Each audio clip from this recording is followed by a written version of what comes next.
so this is the yield for this season.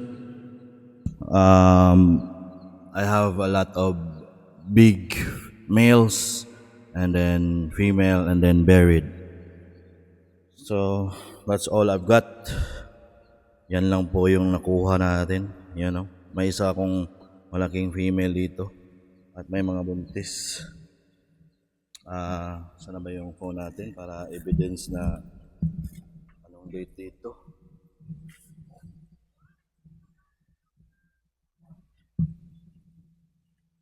Friday, April 17. Hello Google, what's the date today?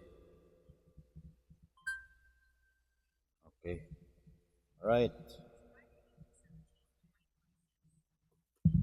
Nice. So